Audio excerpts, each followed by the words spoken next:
ठाणे महापालिकेच्या प्रभाग क्रमांक 5 मधील अनुसूचित जमाती राखीव जागेवरून बिनविरोध निवडून आलेल्या माजी नगरसेविका सुलेखा सुधाकर चव्हाण यांचे कोळी मल्हार जमातीचे जात प्रमाणपत्र धुळे येथील अनुसूचित जमाती प्रमाणपत्र तपासणी समितीने अवैध ठरवलंय।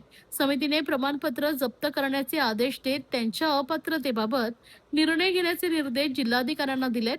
अखिल भारतीय आदिवासी विकास परिषदेचे युवा अध्यक्ष लकीभाऊ जाधव यांनी या संदर्भात पत्रकार परिषद घेत अधिक माहिती दिली।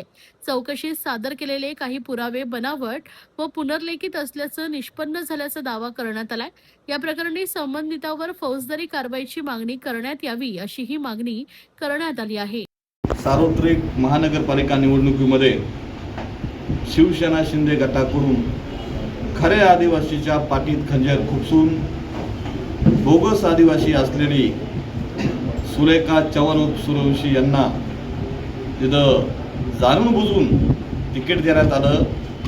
कारण शिवसेना शिंदे गटाला खऱ्या आदिवासीला तिथं एसटी आदिवासी जागेवरती निवडून द्यावंच नव्हतं, कारण शिवसेना शिंदे गट हा आदिवासी विरोधी या माध्यमातून सिद्ध होतो। त्यामुळे जसं मला समजलं अशा व्यक्तींनी तिथं तिकीट घेतलंय, फॉर्म भरलाय, तर त्या कागदपत्राच्या आधारे धुळे जात पडताळणी समितीला मी पत्रावर केला आणि तात्काळ यांचं दिलेलं प्रांताधिकाऱ्यांनी दिलेलं जातीचा दाखला हा तात्काळ जप्त करावा आणि रद्द करून तात्काळ सुलेखा चव्हाण उर्फ सूर्यवंशी यांना अवैध घोषित करावे।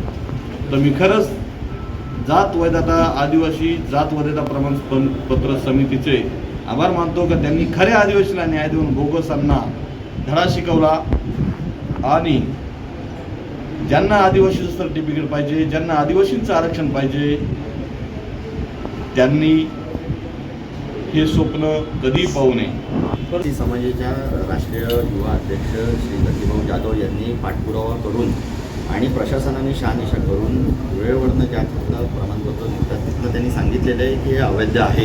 याच्यावरनं हे दिसून येतं की प्रशासनाला देखील डोळ्यावरती पट्टी बांधून स्थानिक पातळीवरती हम करोसो कायदा आणि आदिवासींना गृहीत धरण्याचं काम ह्या इथल्या सत्ताधाऱ्यांनी केलेलं आहे आणि त्या निमित्ताने त्यांनी अवैध असलेलं प्रमाणपत्र खोट्या पद्धतीने दाखवून ही निवडणूक बिनविरोध करण्याचा प्रयत्न केला।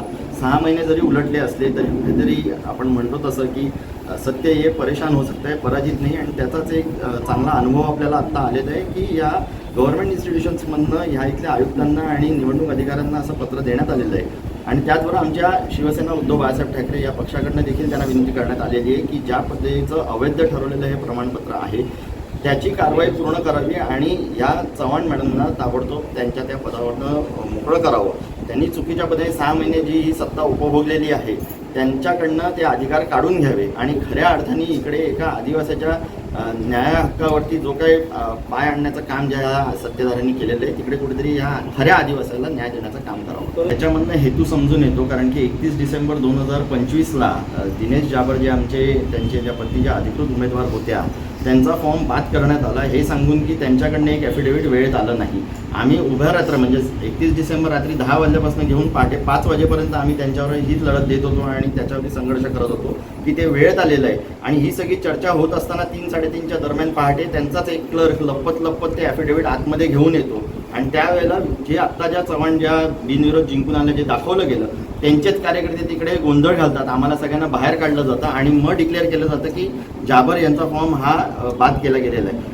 हे सगळं ऑन कॅमेरा असल्या कारणाने तिथल्या ज्या सत्यशीला शिंदे म्हणून ज्या आरोप होत्या त्यांच्यावरती सस्पेन्शनचं काम पहिली गोष्ट म्हणजे या प्रशासनाने केलं पाहिजे आणि दुसरी गोष्ट म्हणजे हे सगळं मुद्दामून चाललेलं आहे। मला लकीभाऊ जाधव यांची चर्चा केल्यावरती हे खूप ठामपणे आमचं म्हणणं असं आहे की आदिवासींच्या जमिनी लाटल्यानंतर आदिवासी न्याय मागायला कुठे जाणार तर तो आपल्या माणसाकडे जाईल आणि मग आपला माणूस जर का सत्यतच नसेल तर मग ह्यांचे पाय धरायला जाणार आणि मग त्याला न्याय मिळणार नाही, त्याला धातूर मातूर काहीतरी उत्तर देऊन त्याला बाजूला टाकणार। अशीच फसवाफसवी नुसते ठाणे शहरामध्ये नाही तर उभ्या जिल्हा आणि पूर्ण महाराष्ट्रभर चाललेलं आहे आणि हे कुठेतरी थांबवायचं असेल तर आदिवासी नुसते एकटे नाही आहे तर त्यांच्यावर शिवसेना उद्धव बाळासाहेब ठाकरे हा पक्ष देखील आहे। न्याय जर का मिळाला नाही त्वरित तर हे रस्त्यावरती उतरल्याशिवाय राहणार नाही।